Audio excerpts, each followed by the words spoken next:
This episode was brought to you by Bookout Blooms. Bookout Blooms sells cut, flowers, and designs. They're located in South End, Charlotte. They have beautiful flower arrangements for any occasion you can think of. They even have classes where you and a group of girlfriends can come and learn to make your own bouquets. So, head on over to www.bookoutblooms.com to learn more information. And if you stop by the shop, tell them that those other girls sent you.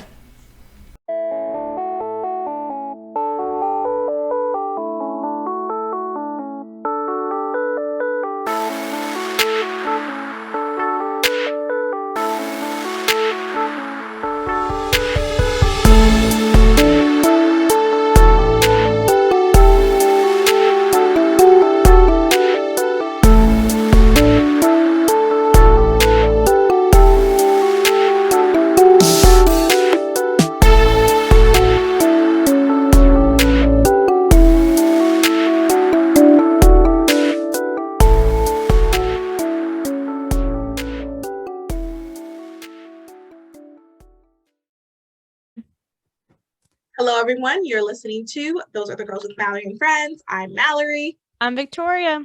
And we are changing culture and bringing back traditional values. All right, guys. Well, so sorry we've been MIA this week. Yeah. We are just, as like you guys, we're just trying to figure out life right now and figuring out if Mal's working, me about to start my MBA, just trying to figure out our schedules. And I think we got something. I think we have a plan now. Yeah, and we don't worry, we will never leave you guys hanging. Like, this is a long-term thing. Yes. Just this week was a little, unusual, but we are excited for this episode and then the episodes moving forward. Yeah, so we have a plan. We love you guys. We are not leaving you guys. Yes. We just we kept trying to schedule something and honestly, like, we usually just be like, hey, we're recording tonight, right? Oh yeah, I have nothing going on. And now like with like everything opening back up, you starting your new job, me starting my MBA, it's just been a cluster cluck. Yes. Yeah, and you're so right about what are you doing tonight? Nothing. All right, you want to record? That was really how it was. And now that I actually have stuff, it's kind of like, oh, I actually can't just do it randomly, which is a good thing, though. It's a good thing to have a job. It's a good thing to move forward in life. Well, that just means everything's opening back up with COVID, which is like crazy exciting. Yes. Because I think that was the thing is like, okay, like, we don't have anything going on because there's nothing going on today. Yeah. And just like now, like starting to see everything open up. Like apparently Pooper Scooper Cooper is lifting the cap on like locations in June is what I've heard. Yeah, so, something's supposed to happen in June. Something else was so they're lifting the cap, and then it looks like they're also might be lifting the mask mandate in July. Yeah, is what I've heard. So just in time for convention, right? When's convention? Oh no, June. It's June. But they're lifting the cap. It looks like the cap might be lifted for convention, but honestly, I don't think they care anymore. Oh no, not North Carolina. No, party. No. But no, it's just exciting. Everything's opening up, having more political meetings. So I guess, I mean, it's crazy. I was talking to Sebastian, and we're like, "Holy crap! The midterm for us in North Carolina is 10 months away." So, it's crazy because like, we were at our convention on Thursday and people were like announcing for Congress and like announcing for sheriff. And it was like, this is so early. Like, why are you announcing this early? And then it's like, oh crap, we're under a year. Like, filing's in December. Like, it's really not that early to announce. Yeah. And our convention was last Saturday. So last week, a week from when you guys will be listening to this, and tons of people came up and announced too. Some new people, some old people that we know and love, and I'm excited for this upcoming season, though. Yeah, I think it's going to be a good election season in North Midterm Carolina. Season is upon us, guys. Woo-hoo. So that's why we're having even more political meetings during the week and events and there's a lot going on. So yeah, so I think we're going to try to batch some of our episodes, not our Yeah. weekly recaps. We're gonna try to keep those mainly to recording Friday nights. But I think we're gonna try to do better at batching content, making sure we're scheduling like ahead of time, making sure we're doing better scheduling our interviews more ahead of time. But it's just because it used to just it's so weird because it was like, hey, what are you doing? Nothing. Can we interview you? Of course, I have nothing going on tonight. Yeah. And now it's like everybody's calendars are filling up because another election is around the corner. Yeah. And I think it's good to be busy. And I think people listening to, like, if you are going to start getting more involved in politics, like, this is just something, like, it's about to, we're going to hit the ground running, at least in North Carolina. I know in Virginia too. My friends live in Virginia and they always have an election going on. We have municipals coming up for us, at least. No, I think we're not having anything until next year because of the census. Yeah. So our municipals are like off by 2 years. So like your municipals will be like 23. 22. No, your municipals will be 23. Your city council races. So they're not doing anything this year. They're skipping it this year. Yeah. Because I think. Oh, so they're not going to make it up next year.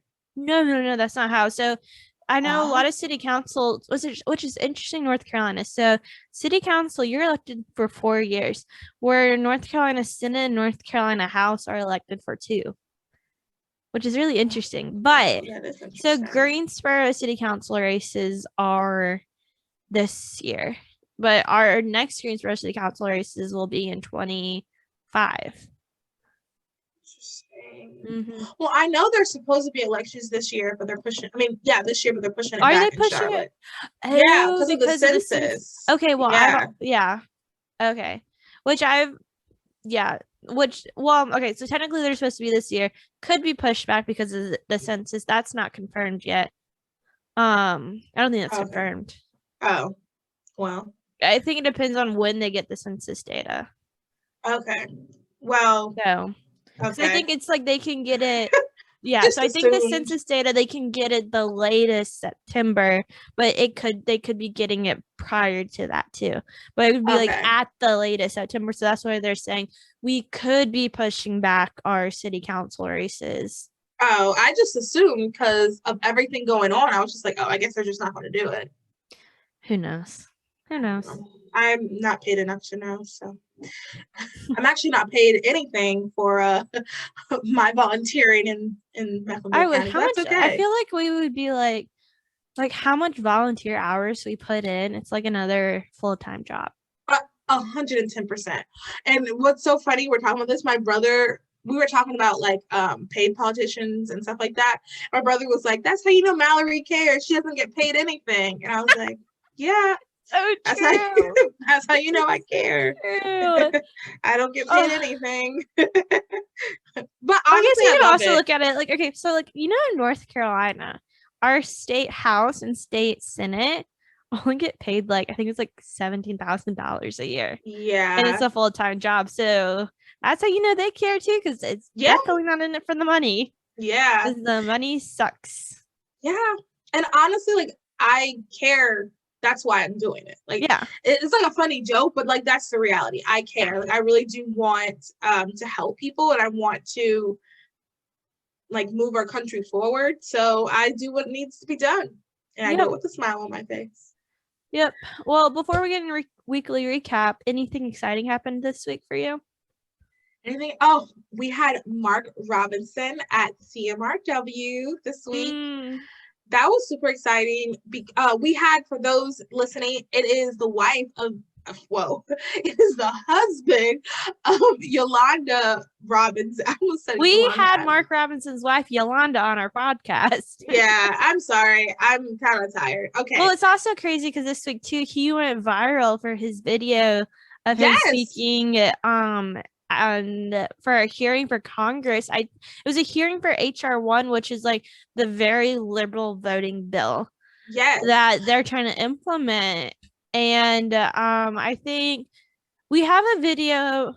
We have a podcast pre-recorded. We just haven't posted it yet. But we might, I don't know, maybe we should re-record it and pull in HR1. We should. Yeah. Or here's a different idea. Maybe we post this and then we do like a part 2, which includes HR1, because the one we already recorded breaks down what the Georgia voting laws are. Yeah. Which Oh, that's yeah. different than what this HR1 is. Anywho, but Yeah. you guys definitely need to check out the video. It's like a 4-minute video. It's great because he literally blasted the left for claiming that all these voting laws they're doing is for the African American population of minorities. And he's like, no, it's not. Yeah. He is so amazing. Like I think the thing I like the most about him is he's so bold and Mm-hmm. he's brave, and the way he says it He's isn't like, unapologetically himself, yes, and he's without, yeah, unapologetically tells the truth, whether yes, however harsh it may be. yes. And he's a strong Christian man, and Mm-hmm. there's fruit, and I love that about him. I think it was so cool to hear him speak. I'm so glad that he is our lieutenant governor. He's the only thing keeping us between. He's the only person between us and King Cooper. Like, Pooper he is. Scooper Cooper. You know that's why I Yeah, named the dogs Pooper Scooper. yeah. I named it Roy Cooper, the Pooper Scooper. Sebastian thinks it's funny. So what about you? What was a highlight this week for you? I became a plant mom. I have bought a lot of we have like a little patio at our apartment, and so I bought these little like hanging things. So like on one side I have like herbs, the other side's my flower garden. And Sebastian's making fun of me. He's like, you tried this before. You tried this last year and you killed your plants. I go, first off, last year we did not have sufficient sunlight where our old apartment was. 2, I've bought a book and a water meter, so I know I'm not overwatering my plants. Wow, you were really into this. I've always wanted a garden. That's like the hard thing with like apartments is like when we get our house, I'm having a garden in my backyard.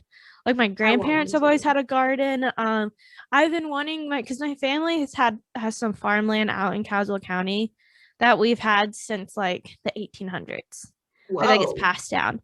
And so I've always wanted to do like a sunflower wildflower garden out there and use that and like kind of do it to where people can come and take pictures and like you do like photo shoots in the flowers and all that. So I think that's kind of like my long term, like what I really want to do. But like my grandparents have always had gardens. I mean, so wait, so it's gonna be in your name eventually? I think so, as long as my dad doesn't sell it before then. Okay, right now it's in your dad's name. Yes. Yeah, you need to go and ask for your inheritance. And like we do a lot. Like we used to have cows out there when I was little. That's a lot now. We used to grow we do a lot of like timbering. Does someone out there live on there right now? My great uncle does. I think my dad has been talking about potentially building out there just to have kind of a place to go to get out of the city. Yeah, I love going out there to get out of the city. Like it's quiet. It was really nice this past summer because we would go out there some. Literally, if you know anyone the last name like Allred, Bird, or Kimbrough in Caswell County, I'm related to them.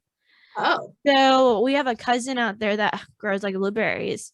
So me and my dad went and just picked blueberries and it was just so nice. It was just so quiet. Like that's really cool. Like COVID just didn't feel like a thing out there. Oh, which was really nice. That must have been nice. Mm-hmm. So I know like we've talked about like building something out there. I mean, I would love to. I would love like because we used to grow like pumpkins out there and like would sell pumpkins and so yeah, so kind of I've just always wanted like my grandparents have always had gardens and so like both sides actually. So like I've always been like big on wanting a garden. Like my pawpaw and granny had a garden and I just remember like my pawpaw would grow sunflowers and I just remember like running through the sunflower fields and yeah, this is something I've always wanted to do and I just want to learn how to grow. And I mean, I think the hardest thing is learning how to grow like in a pot, learning how to grow something that's in a pot that is on a patio that's not in a like a bed. But yeah, I would imagine that would be more difficult because that's not necessarily natural. You know what I Yeah, mean? Like that's not. exactly.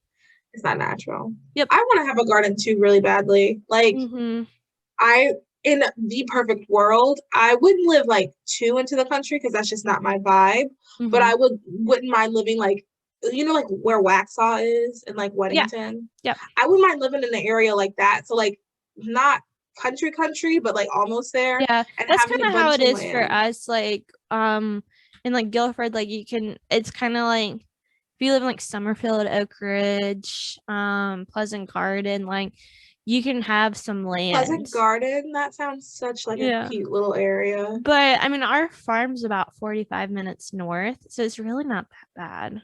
Yeah, I would want to be like right on the outskirts, and I would want a garden. Yeah, Yeah, so I have those plants, and then I also bought some indoor plants. So I'm trying indoor plants for the first time. So I have a little palm tree, I have a fern, I have some succulents, I have an aloe plant. So it's very like broad because I have flowers and herbs, and so I'm really trying to learn like because it's like different needs for different plants. Like the inside, like the succulents and like the aloe, you really don't need that much water. Or like I mean, yeah, where like the outside plants, like you have to make sure that the soil's moist and all that. And yeah, I'm a plant mom now. Wow. I just really hope I don't kill my plants. I hope you don't either. I will say, in my defense, our last place, it wasn't great sun. And the only place where you can find sun was like, because we were on the bottom floor. This time we're on the top floor. So our old place, the only place where you could find sun was like right like over the edge, like right off the railing. Yeah, I guess right off the sidewalk area where our apartment is. So when it rains, all the water just comes and drains right down top of my plants. Okay. It gets soaked. Yeah. And they died because they were too wet. Okay. And just like anywhere, and like even like we kind of had like a little like patio table outside our door, and like I would put them on there, and it's just whenever it rains, they just get soaked because all the rain from the building just falls on top of them. So, well, now you're in a new apartment, so this should be a lot better. Yep, I'm excited. I'll try to post some pictures. Yeah, please do. Oh my. Yeah. When they start my mom's coming over today to kind of help us organize. I mean, we've been in this apartment for like a month, but it's just like just haven't had time. Yeah. And we haven't hung stuff up on the walls yet because I haven't I'm not sure if that's exactly where I want the furniture. And it's mainly the living room area. Like I feel like every other room, like our bedroom's pretty much all the furniture's set. We're not gonna get any more furniture for the bedroom.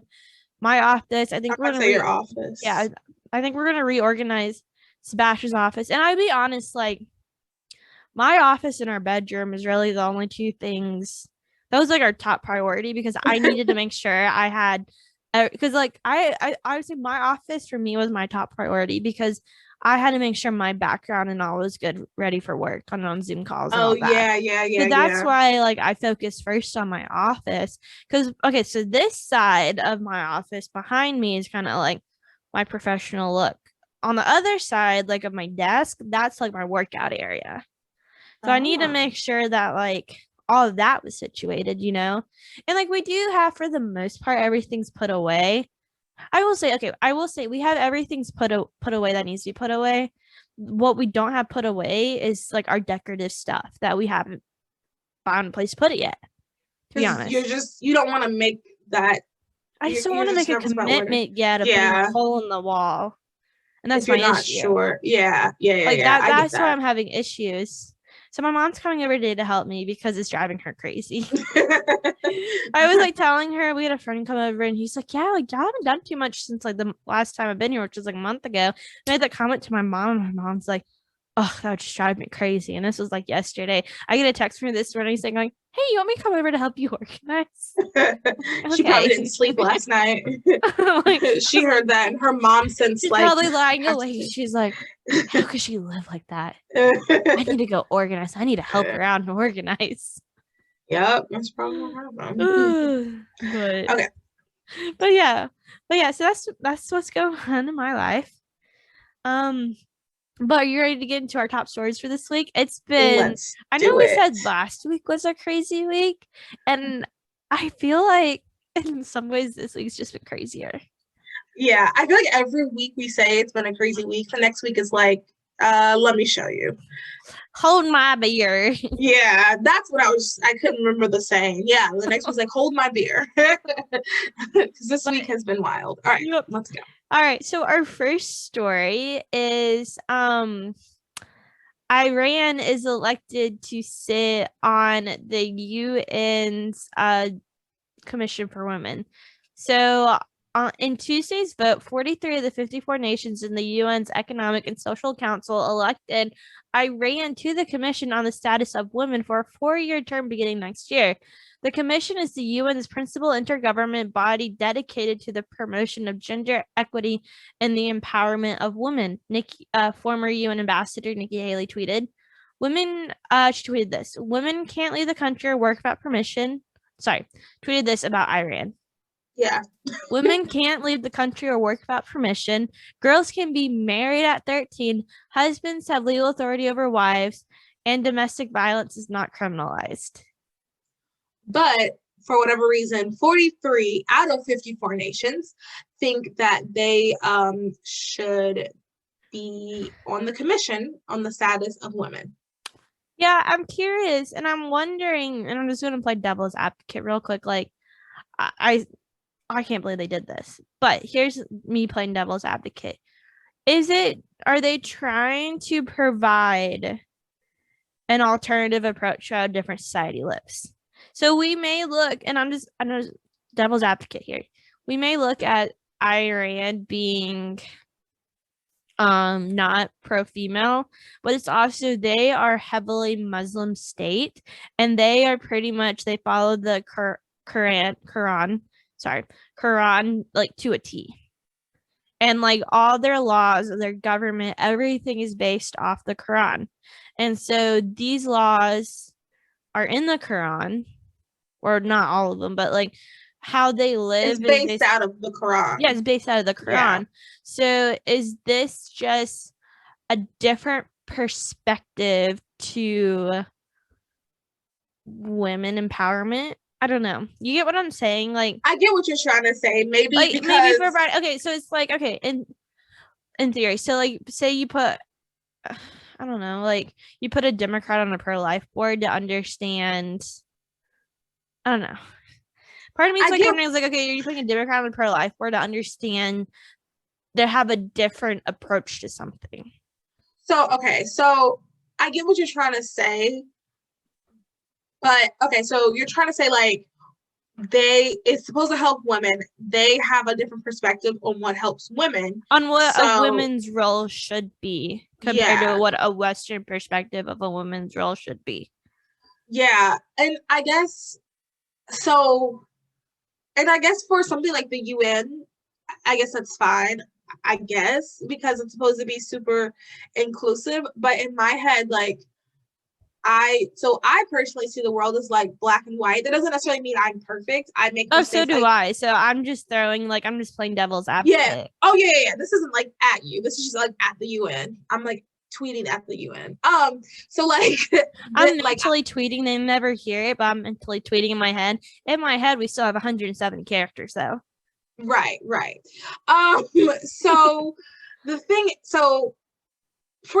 because I see the world as black and white, I see the world as like, even if you have the best intentions, if something is wrong, it is wrong. Mm-hmm. So like, for the biggest thing to me, girls being married at 13. Yeah. I think that is wrong. Yep, I agree. I think that whether we like it now, I do think culturally. So, for example, our great grandparents were probably married at 13. That's because. But it could also be a culture thing for girls to get married at 13. Right. And that's what I'm saying. Like, what their culture is not pro women, and so maybe it's just adding a different perspective to women's rights. I guess. Okay, we as Western society looks at their cultures not being pro women. Because and I will say, like, I took a class on women's perspective in Middle Eastern literature in college, And what something I really learned is like we always look at the Middle East as being like um not pro woman, but they don't look at it as they like women in the Middle East don't feel Oppressed. oppressed Oh yeah. because I that's their know that. culture. That's what, and they're happy because they don't feel oppressed. And because I always remember like we talked about women wearing the Hijab. hijab and how that's so much oppression against women and all that, but they're like we don't feel oppressed because this is something we want to do too. Right. And like, okay, so to your point, I do know, so I did the summer in Oman and we went and toured a mosque, and then at the end they like talked to us about stuff. And someone asked a question about oppression, and I don't remember the question, but I remember somehow the answer had something to do with being um somehow, yeah, it talks about oppression. And she said like the women that are, so women make $1 to dollar to men. That's what she said. But she said, I heard in the US, women don't make, they make like 87 cents to $1 to men, something like that. And, we know that statistic can mean, there's a lot of, this statistic's more nuanced than that. But my point is like, she said that very proudly. And then someone asked a question about marriage, because, in Islamic culture, you can have more than one wife, but you have to treat them equally. So she made this comment, and this I was like, yikes. She said that at least in here, the husband has to treat both of them equally. So if he gets one of them a BMW, he has to get the other BMW. Whereas in America, men have side girlfriends, like side chicks, something like that. And I was like, you got us there. That is a common thing in the US. And so like I totally understand where they're coming from. Like they don't feel oppressed. I know girls who are I know a few Catholic girls actually who who veil. I know one that veils for church and one that's married that feels like she should veil for life. So she feels Really?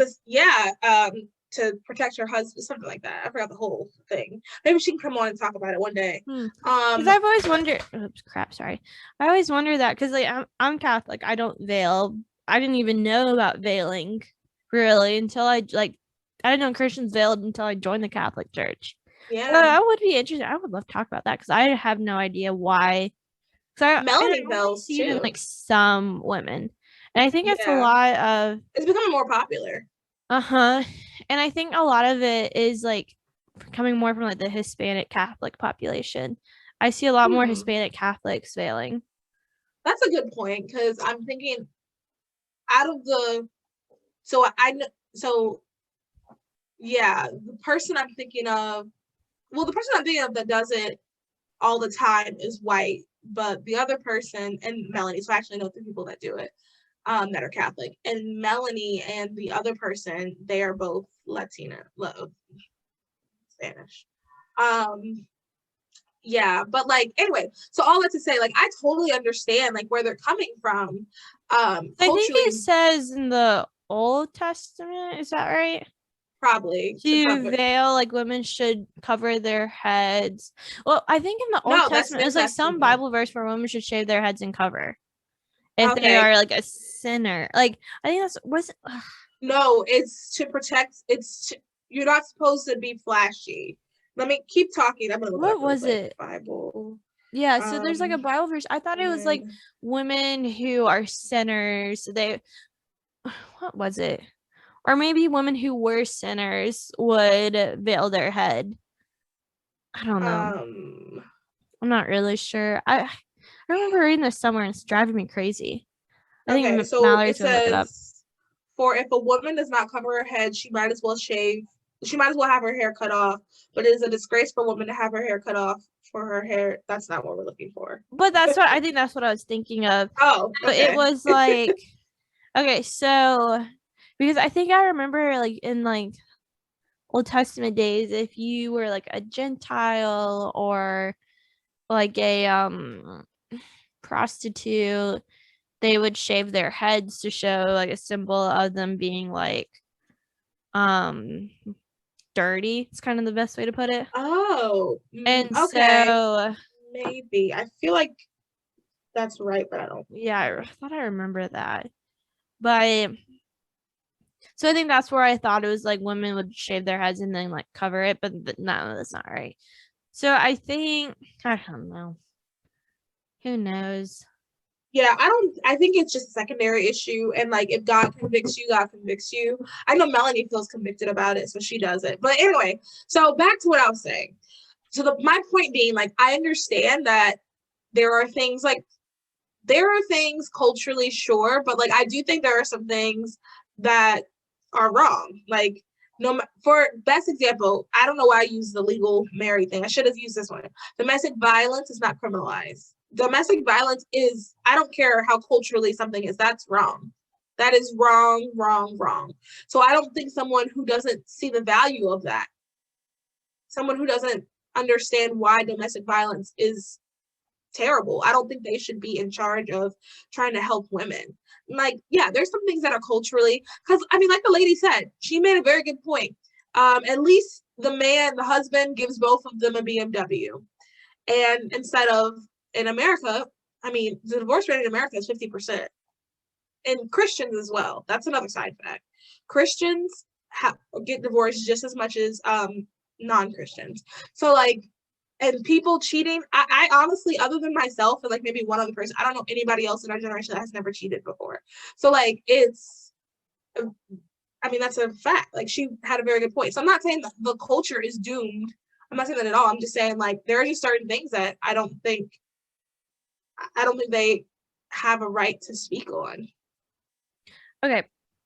Yeah, I figured out. So I pulled up why Catholic women wear chapel veils at mass. So the veil is meant to be an external sign of a woman's interior desire to humble herself before God, truly present in the blessed sacrament. As women, we are symbols of the church, the bride of Christ.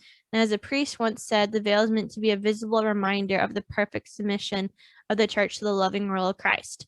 The veil is a visual sermon, a public proclamation for the Lord that he is the Lord and that we love him and that we are ready to obey him. Is totally counterculture statement proclaiming obedience in the midst of a culture that's totally permitted with the attitude of I will not serve. The veil is also a sign of the great dignity inherent to a woman who has the potential to receive life within herself, both human life and the supernatural life of God. This is an important message the world needs to hear now more than ever. So they were saying that for 2,000 years, Catholic women have worn some kind of head covering in church. And it was until 1983, during the Code of Canon Law, which is currently in force, that it does not contain a requirement that women cover their head in church. Oh, around the sexual revolution. 1983? Yes. Interesting. So, yeah. Sexual revolution was, let me just see. But it's around that time.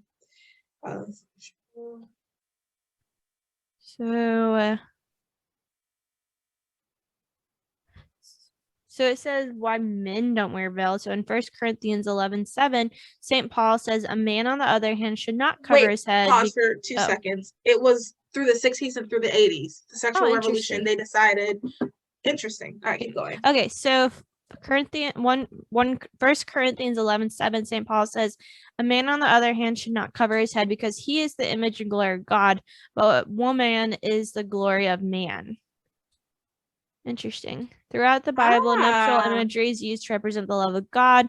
In Ephesians 5:25, St. Paul says, husbands, love your wives as Christ loves the church. And this taken in conjunction with 1 Corinthians 11:7. And the rest of the passage reveals this nuptial imagery. Man is to Christ as woman is to church. Since the church is the bride of Christ, it makes sense that the bride should cover her head as a sign of authority and submission to the bridegroom, Christ whom men represent. The church submits to Christ, not the other way around. It is the submission of love, not repression. Who wouldn't submit to him who loves her unto death? That's interesting. That's why the women veil, because it's like the symbolism of a man submits to his wife like Christ submits to the church. A woman submits to her husband like Christ. Like church, like a woman submits to her husband like the church submits to Christ. Husband loves your wife as Christ loves the church. And this is taken to so the woman submits to the husband, and then the husband submits to Christ.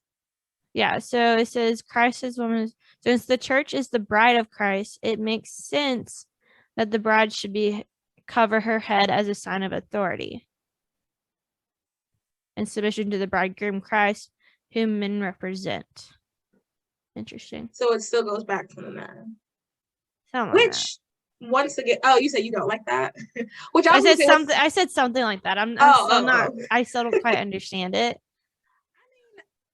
I think. Yeah. I'm still not quite. Would sure. you do it? Would you veil?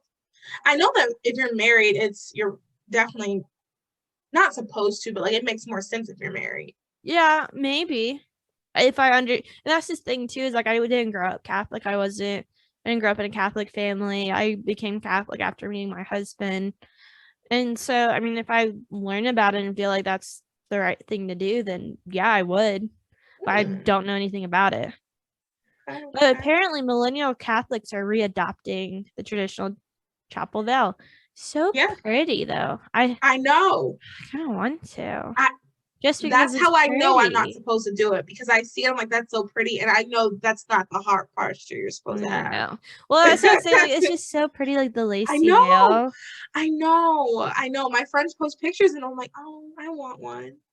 But well, I mean, I don't understand and see, that's what I'm saying. Is like if I understood the significance of it, if I understood the significance of it, it's like, okay, that's the right thing to do, then like, yeah, I would. I feel like I understand. Okay, so I feel like I get it. Like for the Catholic specifically, you're going into the presence of God and you want to cover yourself, and it is a showing of submission, showing of you are completely in, like they said in the other article, in our culture that's so big on like beautiful hair with all this other stuff and like highlights and like extensions and all this other stuff. You're turning down yourself in submission to Christ. And it's like the symbol of the spouse of Christ. So I guess the woman is technically the spouse of Christ. Right. Okay. Yeah. So like they're very pretty. For Protestants, because I know some Protestants that do it as well. Who does it at the Protestant church? Just like randoms. Oh, so it's not. I don't think it's a denominational thing. Okay. No, it's just random. Because I know, like with like little girls in the Catholic Church, they put a little like they put veils on little girls' heads too. Oh, they do. It's not just the moms. Yeah, no. I just know random Protestants. I want to say they're not like Pentecostal or anything like that. Actually, maybe, because Pentecostals are the ones that only wear skirts. But I don't know any Pentecostals that veil. Yeah, I think that sounds right to me. But now I they have a really pretty one that's like an infinity scarf. It's called like an infinity veil. So like you put it on your head, but it kind of like wraps around. Oh yeah, no, Victoria, I looked into it for a little bit. I was like, let me find out. But also too, I don't feel convicted, and it would just be so out of place at my church. Yeah. So out of place. I feel like it's more like a very traditional thing to do. Yeah. And apparently it's coming back with our generation. It is. Everybody that I know is like under 30 that does it. I'll send you some pictures of some people. Okay. Maybe I will. It's very pretty. I mean, I want to learn more about it first. Yeah. Man, we're still on our first. Right. Yeah. I know. Okay. Yeah. We need to move on to the next topic. So this is the whole Demi Lovato frozen yogurt scandal. Demi Lovato was very frank about her ongoing struggle with body image and eating disorders in her recent 4-part tell-all documentary series, Dancing with the Devil. So it wasn't surprising that she had something to say in on her Instagram story April 17th after feeling triggered by a selection of treats she saw at a Los Angeles frozen yogurt shop. Finding it extremely hard to order Froyo from the Big Chill when you have to walk past tons of sugar-free cookies and other diet foods before you get to the counter, the singer wrote, according to a TMZ report. The comment sparked a back and forth about Lovato's statement regarding diet culture and the impact the story's menu had on her, which led the singer to launch the Diet Culture Vultures hashtag, seeking to call out companies that promote diet menus. So, and I know this not in this story, but someone else is saying, like, so she like posted the responses between her and the Big Chill on direct messaging on Instagram, and the Big Chill is like, we put these out for people who have dietary restrictions, whether it's diabetes, I think celiac disease was another one they're saying, if they feel like they must be vegan or vegetarian, or like we put this stuff out not to promote people losing weight, but to promote people who have dietary restrictions to be able to be included. And they can't have sugar. Yeah. Yeah. Okay, let me see if I can find. So I have so many thoughts on this. I bet you do. Yeah. Okay, so my brother sent me this tweet about what happened. He didn't know what happened, but he knows I like Demi Lovato. And it's this tweet of this. I'll send it somewhere. But it's funny because so there's so much to go into this. So, okay, the first thing I'll attack is something that everybody said. She targeted a small business, and I think that was wrong personally. Yes. She tagged them. And this is the big Froyo place in LA that a lot of people go to. That's where you go. If you're visiting LA, that's where you go for Froyo. It's well known in LA for that's a Froyo place. I don't think they're franchised. Yeah, she could have done TCBY or what's the frog one? Oh God. I know what you're talking about. Yeah, she could have done one of those, but she decided to target a small business, which I don't think is a good idea. But in her defense, she probably was mad and just went ahead and it didn't seem like it Sweet was Frog. It seemed like it was Sweet Frog, yes. She could have done Sweet Frog, TCBY, she could have done any of those. Yeah. But she and in her defense, this was all probably spur of the moment. I'm mad right now. Let me type this out. And she wasn't thinking. Okay, do you think it was a publicity stunt because they talked about how she talked about in her documentary about her eating disorder? Do you think it was a publicity stunt to get people talking and so they'd go and no. You don't think it was? No, because I don't think it made anybody watch the documentary. Okay. I think that if she, I hate to say it, but I hate to say this, but I think if she had gone to the hospital for something, that would make people watch the documentary. Yeah. But I don't think this, because honestly, right now she's on thin ice with the culture. I remember, this is not funny at all, but it was kind of funny when that rapper was deported back to oh God, what was his name? He was deported. He's French or English or something, and he got deported. And she tweeted, "Oh, this is so funny." This because it was I forgot who it was, but it was some rapper, not Lil Uzi, one of those type of guys. Mm-hmm. And it was a hilarious story. The whole internet was cracking up about it. But then she tweeted, "This is funny," and then everybody started attacking her. Didn't you just overdose? And then she had to get off the internet for a little bit. Okay, well, people don't like her. Interesting. So she's talking about her eating disorders, but then she also talked about how has alcoholism. She's addicted to drugs. That was the next thing I want to talk about. Okay, she thinks it's okay to have a little bit of maybe it kind of does coincide because it sounds if you I don't know. No, I that she's not okay with discipline. She's not. This is what it is, and I'm saying this as a big Demi Lovato fan. I texted my Taylor Swift fan, and I said a friend, and I was like, "Wow, I know how you feel now. Always loving someone so much that is so politically wrong." Yeah. So she lacks discipline. She doesn't like discipline. She doesn't like to have some sort of accountability. That's probably what I'm trying to say. She doesn't like accountability. She has, from what we have seen, she has a problem with drugs. Yeah. She does not believe she has to stop doing drugs or has to stop drinking alcohol. She believes she can do it in moderation. I don't care if that's what you believe. And this is terrible. If you're addicted to something, you can't do anything in moderation. No, there is no way. And she thinks that's okay. She has had eating disorders, which is awful, terrible, absolutely hate. I hate that for her. And the whole anti-diet culture, sure, diet culture is wrong.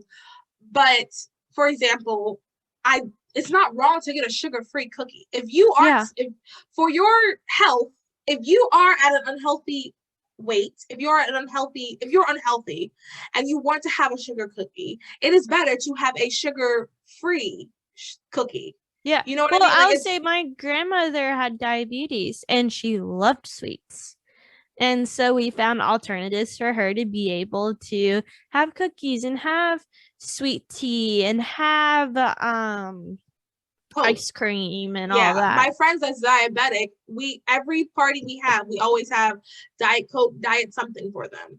Because I mean, nobody wants to just she's our friend. Like, we're not just, she doesn't, you know what I mean? Like, you want to give her options. Exactly. Like, you want, it's about inclusion. Which is funny because like Demi Lovato talks about like inclusivity, because she's been a very big proponent for the left and like LGBT matters, and I think she's talked about like the border stuff and like the not undocumented illegal immigrants and all this stuff, and like she's talked about saying like we need to be more inclusive as a country, and we need to be more inclusive for LGBT individuals and all this stuff, but she's blasting a company that's trying to be inclusive to people with diseases they can't control. Right. And I want to add too, not just diseases, but like people who want to monitor their weight. And I don't think that's wrong. That's the other problem too. Just because she has had issues with it and millions of other people. And if you have had those issues, I'm so sorry. We were talking earlier about some struggles I'm going through. I've been trying to lose weight since the 3rd grade. So like, I get it. Like, I totally get it. But that doesn't take away the fact that myself and, you know, probably Demi I don't know how Demi's weight is. I'll just say for myself. That does not take away from the fact that I need to lose weight. Like, diet culture sucks, but that doesn't mean that I don't need to lose weight. You know what? Like, there's just such a... It kind of goes back to the body positivity movement. Exactly. How it's okay to be 300-400 pounds overweight, even though it's not one bit healthy. And it's because you don't want to take accountability for your actions. And this is all about accountability, which all has to go to what our society's problem is right now. Like, we have such an accountability problem. People do not want to be accountable for the things that they've done. And I get it. Like, there's things I've done that I'm like, yikes, Mal, why'd you do that? But that's just not, like, we need to be accountable. And that, I mean, it's all connected. Another way we need to be accountable is with ourselves. When we make decisions, such as if you have sex, you know that a baby is going to be born. And having accountability means that you don't try to abort the baby. It means you own up, I had sex, so this is my next thing. We don't need abortion to succeed, which leads us to our monthly donation. Look at that transition. Okay, so this month we are donating. I don't think it's a big transition when you say, oh my God, look at that transition. Well, I don't think you transition. Well, up until that point, I thought it was pretty good. You had a good transition, and then you're like, yeah, transition. I was like, in my head, I was like, okay, I can do this. I'm going to make this leap somehow. And I did it. Okay, but anyway. Which I'm proud of you. I'm happy you transitioned, but I think you yelling, yay, I transition defeats the purpose. I mean, it kind of does. But yeah, so anyway, y'all, we're donating to Lily North's billboard campaign with Students for Life, and it is We Don't Need Abortion to Succeed. And there's going to be a billboard in San Diego, I believe. Yes, San Diego. It's on the website. We also did an interview with her a couple episodes back. Like 2 weeks ago? 2 Tuesdays ago. We interviewed her. You can just scroll, you'll see it. We don't need abortion to succeed. Yep. That is the Swift donation. So please head over to our website to donate. We would really appreciate that. I believe it's $4,000 is the goal. So let's do it. If everybody listening can do $5 or $10, that will make the world of a difference. So yeah, you guys, just a reminder, we don't need abortion to succeed. All right, next topic. So Caitlyn Jenner is running for governor of California. Caitlyn Jenner, the former Olympian, reality TV star, and transgender activist, said Friday, she is running to be governor of California as the recall of the sitting Democratic governor moves forward. In a press release posted to Twitter, Jenner, a longtime Republican, said that she'd make a formal announcement in the coming weeks and pitched herself as a compassionate disruptor who will campaign on solutions and providing a roadmap back to prosperity for the state. California has been my home for nearly 50 years. I came here because I knew that anyone, regardless of their background or station in life, could turn their dreams into reality. But for the past decade, we have seen the glimmer of the Golden State reduced by one-party rule that places politics over progress and special interests over people. Sacramento needs an honest leader with a clear vision, Jenner said. I'm excited. I think I'm just excited. I'm really, because I feel like she'll definitely win the Republican primary. I think. You think so? Okay, maybe not. Maybe not Republican primary. I don't know. I think if it was just Democrat I don't know. versus Republican, yeah, but I don't think she's gonna win the primary. That's a good point. I don't. But I also think, and I hate to say it, I think she's the only chance for us to ever win California as a Republican. Probably. Because she has the name ID. People like our generation grew up watching Bruce and then Caitlyn. She's I hate, like, I don't agree with her being transgender, but I like her a lot. I think it's been impressive. She went from, and what's crazy is, like, okay, like Olympians, they usually have maybe a couple of years after they win, and then it kind of goes like, you know, like they just, like, no one knows who they are. She has been able to make a career out of being an Olympian. And I know a lot of that is thanks to Kris Jenner and all that. But like, I mean, Caitlyn has so many investments, has invested in a lot of companies, has started a lot of companies. Like, she just started a really good sunscreen company that you can put over your makeup or under your makeup. Like, it doesn't affect, because, like, you know how oily sunscreen is, and it's really hard to wear makeup with sunscreen. Okay. Oh, okay. First, so sunscreen is oily. Okay. Yeah, so like sunscreen is very oily, and you really can't put on foundation because it doesn't mix well together. Okay. And so she's created this sunscreen where you can wear it under or over your foundation. And like, yeah, I mean, I also like to, like, she's been a lifelong Republican, and even during her transition phase, she still voted Republican even when her party doesn't agree with her decision. And she believes, like, I listened to her on the podcast. She was on the Skinny Confidential, interviewed her. And that's where, because I was never a Kardashian fan growing up. And so I heard Caitlyn Jenner, on the Skinny Confidential podcast, and I'm like, wow, what a story. And so, yeah, like, she's a big fiscal conservative. She's even proud to say she's a Republican. And you don't hear that on the Skinny Confidential? I think so. Like, she's like proud to be a Republican. And you don't hear that from anyone in Hollywood. No, you don't. So I'm really excited to see this. I mean,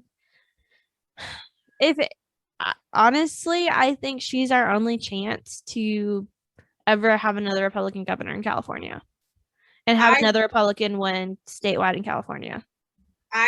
Okay, so I don't disagree, but I don't think she's going to get the nomination. See, I just wonder though, okay, if the Republicans actually put someone up against her, then yeah, I don't think she get a nomination. If the Republican Party was smart in California, they would just let her have the primary. I think, well, so the way, I don't know. I have a friend who posted about it and was like, oh, I would vote for, what'd she say? She said, like, I'll vote for, like, gum on the bottom of my shoe before I vote for Gavin Newsom again. So, like, anybody else is better. And I mean, all these people who don't vote. Well, okay, my thing with I think with Gavin Newsom, I could potentially see him not running. And if he does run, if he does run, he's not going to win the primary. So I don't see him being the person to beat in the general for the governor's race. Well, the other thing, so I mean, I really don't see Republicans voting for her. And I'm just being honest. I don't see Republicans voting for her. Just from but the reaction. I see independents and I see her pulling Democrats. That's what I'm saying. Like the reason why I don't see that is because when it happened, I went on Twitter to see what's everybody saying. People were saying she's a Trump supporter. Why on earth would she run? People are saying, remember when she killed that person? Because she right before she transitioned, she killed somebody. Yeah. And then they're saying like all she wants to do is make sure that her billionaire daughters stay billionaires. So I feel like once again, though, this is on Twitter. So Twitter's the extremes of left or right. It's like you're not finding the middleman on Twitter. Right. But I do think those are good points, and I think that people are going to think about them. So I don't see her that's winning. how the left's going to campaign against her. But remember, a biggest thing is name ID. Like that's name true. ID makes a huge impact when it comes to a political race. Yeah. I think it's going to be very interesting, though. And I mean, I think that's our only chance as the Republican Party to win the governorship in California again. Yeah. Like, the state goes blue every time. Yeah. Like, I feel like Republicans don't campaign in California because there's no way in double hockey sticks that we'd ever win California. Yeah. No, I think agree. This is like our only chance to.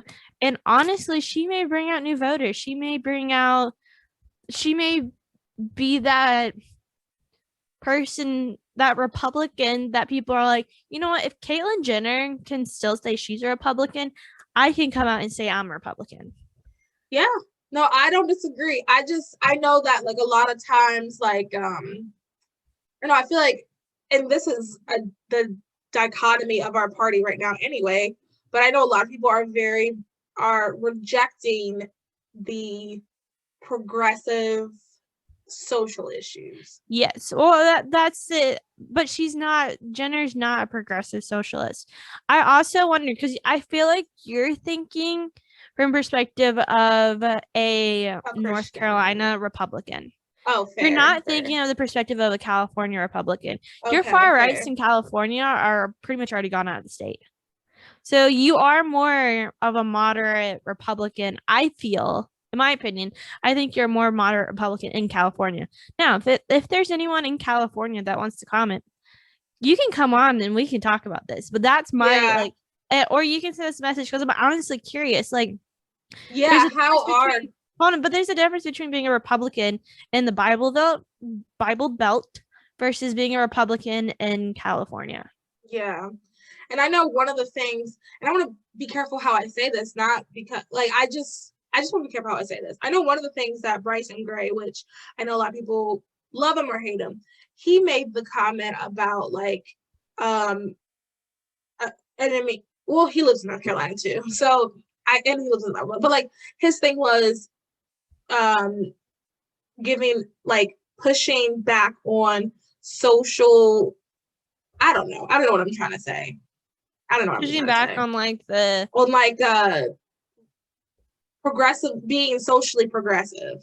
He said like we can't do that or it's going to muddle our party. Yeah. And I don't agree. I also don't disagree. Yeah. And I'm not living in California, so my opinion doesn't really matter. Yeah, I'm never living in California. I don't know why you would. No, but couldn't be me. But my thought process was, what if people are thinking that way? But you made a good point about I'm thinking as a North Carolinian, as a Bible Belt conservative. Yeah, and not a California West Coast conservative. And I'm curious too. I think this could. I mean, I can't tell you. There's been a mass exodus out of people leaving California because of Democrat control. Yeah, and I think if we're able to win the governorship in 2022, God, I hope it changes some stuff there. Yeah, that would be nice for those people who choose. But if it's not Jenner, then the Republican Party better put up a good candidate, because this is literally the only, like, this is like the perfect time. Like, this is like the climax. It's like it's like it's either gonna go one way or the other. And this is the, and I guess what I'm saying is like, this is like the only, what is the word? Like, what am I trying to say? Like, this is the only way we have a chance of like, if we don't win this race this year, like we're never gonna win it. Like, this is the best Like, this is our opportunity we have. last. Okay, Like, yeah, this is like our last chance. Yeah. So, okay, I just thought of something that I don't know why we didn't think of this at the beginning. That's great. She's a Republican, but like what else has she done, like, politically? Like, is she qualified? She's actually, I mean, she's a business woman. She's done political stuff in the past. Okay. Like, I believe I think they used to be good friends with the Trumps. I think. I'm 98% sure. I'm not sure, but my understanding, she's never run for office. Neither did Trump. Oh yeah. Okay, I just thought of this. Neither did Arnold Schwarzenegger, who used to be governor there, and Ronald Reagan too. That's what they were talking about. I just thought of this. What do you think is going to happen if Trump endorses her? Ooh, that would be interesting, T. I can't tell. Like, once again, in North Carolina, that would secure her spot. California, I don't know. Well, even that, but would that endorsement hurt Trump if he runs in 2024? No, because you don't think Trump endorsing a transgender woman when the Republicans You want to know why I don't think so? Because Trump was the first person to put someone gay on the cabinet. Trump. That was Joe Biden? No, it was not. It was President Trump. Trump was the first person to put someone gay on the cabinet. Trump also has done. I can't. There's something else I had on the tip of my tongue that was like people were so upset about, but they still voted for him. Like, for example, the Trump campaign. Bryson Gray talks about this all the time. They won't let him play his music because he's so he's blatantly anti-LGBT and all that other stuff. They won't let him play his music, but Bryson Gray will sing Trump's praises to the day he dies. Yeah. So like that, no, Trump. Okay. Trump can't. I hate to say, like, never mind. But Trump, no, that's not going to hurt him. I think people are going to be mad, but it's also, I mean, the election's next year, and Trump would have 2 more years to run. Yeah. Yeah. Yep. No. Well, we should wrap up this episode. Okay, we should. Okay, so we're going to start a new segment on our weekly recaps where we're going to do a conservative woman spotlight. And we're going to also have a sponsor that we talk about really quick, business or a person, I guess we could sponsor. That would do it one day. But like right now, businesses that are conservative and that are doing things, or conservative or Christian or both, that are donating to really good organizations that have really good ethics and things like that. So we can help you guys find some brands to support, some really good brands. So today's Conservative Woman Spotlight is brought to you by Culture of Life 1972. We are both wearing necklaces from Culture of Life 1972. I love Victoria's. That one's actually about to go into my cart for next Friday when I get paid. But you can head over to COL1972.com and use the code Those Other Girls 1972 to get 10% off of your purchase. And 100% of that purchase goes to pro-life causes. I'm also wearing a dress. I wear this dress all the time. That's from 1972. It has such cute outfits too. I mean, so cute. The dress that I'm going to wear from the Mac Deck dinner, I'm getting from there on Friday as well. Like for those that don't know, Mecklenburg County actually became a independent place before the U.S. Anyway, so we're having a special dinner, and there's like this really cute red dress I'm going to wear from there. So yeah, so you should go to Culture of Life, or I'm sorry, the website is www.col1972.com. To purchase something. 100% goes to pro-life causes. And our code is Those Other Girls 1972, and all this will be in the show notes. Yes. So who is our GOP woman of the month? So today's spotlight is for Cynthia Loomis. GOP woman of the week. Yes. So it's Senator Cynthia Loomis. She is the lead sponsor of the Sustainable Budget Act. This legislation that will create a new bipartisan national commission that reduces the deficit and will balance the federal budget within 10 years. We need this. We are on a quote, "We are on a sustainable trajectory. We've become numb to the word trillion," end quote, said Senator Loomis, 100%. Quote, at the rate we are going, the United States could spend more money on interest on the national debt than it does on the defense, end quote. Another co-sponsor, which we've talked about, well, we've done a blog post about her, and I love her. I want to read her book. Mm-hmm. Senator Joni Ernst is a co-sponsor on the bill, which I love her. Yeah. So that's really cool. We have women that are leading the Balanced Budget Commission. Yeah. Amazing. And they're GOP women. Yeah. So, yeah. It's awesome. I know in like North Carolina, like we have to balance the budget. That's why we have not had a budget the last couple of years, because the governor vetoes it. And because like we have to balance, like we can't spend more than we bring in. Yeah. And so in order to do what the governor wants to do, we'd have to raise taxes, and that's just not going to happen. No, good. Thank you for those of you who are fighting for us in North Carolina. Yep. All right, you guys, this has been your latest weekly recap. Thank you everyone so much for listening. Please make sure you rate, comment, review, subscribe, share. Let's get the word out. Visit www.col1972.com to get some cute clothes. Also to go and donate to Lily's billboard. Let's get this billboard and let's help and reach all of these women that will see the billboard and listen to that episode to learn why it's so important.